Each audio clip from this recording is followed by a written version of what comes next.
How much are they getting beaten back? How much are they being taken on? Let's see how the housing executive will put the question in now.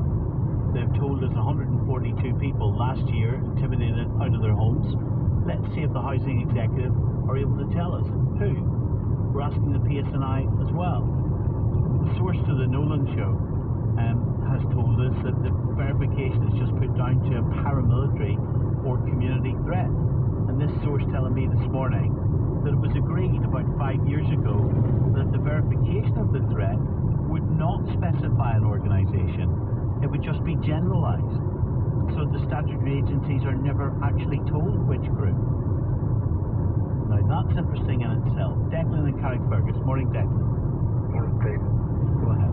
Even at the point I'm listening to you about what is part of the rules up and all that, but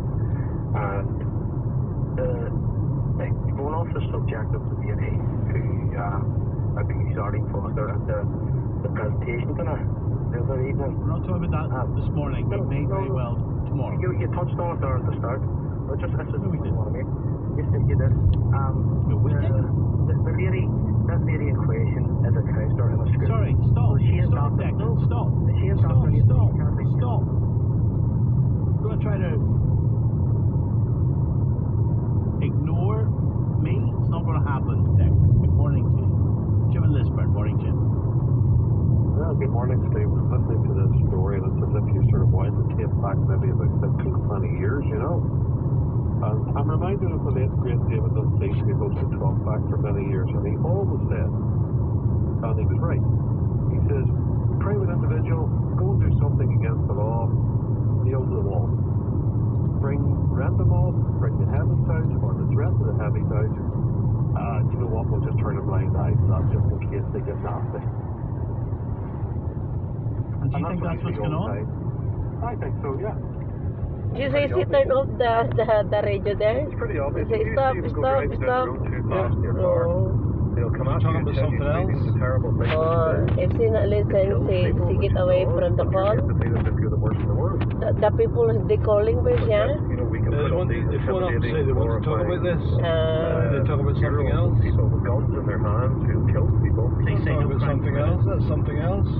Supposed to be focused there to what they mean, they focusing there. The police just come to your house one day and they say, you must get out of your house, You're a private go and live in another country, clear off anywhere. come out and Here's a wreck the letter. area and burn cars. You must and leave high your house, take your children out of Cigarette school, butt on the go and find ground. another house. Really? Yes. That is not nice, If you eh? paint a Because mural of a terrorist, the clearly terrorists sending a signal have to the told the police community they're going to kill you. that terrorism is heroic.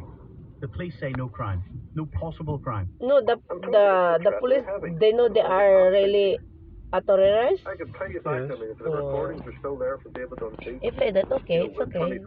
25 years ago, he said this would always be the case It's in nice Northern Ireland life way they make until the terrorists. authorities decided to front up the heavies. And he says they just do not, they just do not want to do that because they're afraid of the I think go backlash. to the motorway. You go and remove one of these murals, and then wait for the backlash to happen in the area. It's not go to the Jim, thank you motorway. for calling us. Kelly Armstrong's with us this morning. Morning, Kelly. Good morning, Stephen. Is Jim right? Is a blind eye being turned? The police would reject that. Look at the drugs busts that they're doing. Look at the arrests that they're making. There was police activity very recently associated with paramilitaries, Kelly. So how do we take these people on? And it must be a very, very lonely experience, Kelly, getting that knock on the door from the cops to tell you the gangsters don't want you here. That's an incredibly lonely experience. It doesn't often happen that the police knock your door. It's mostly those organisations, representatives knock the person's door. What I would say is with regards to intimidation points, in order to have the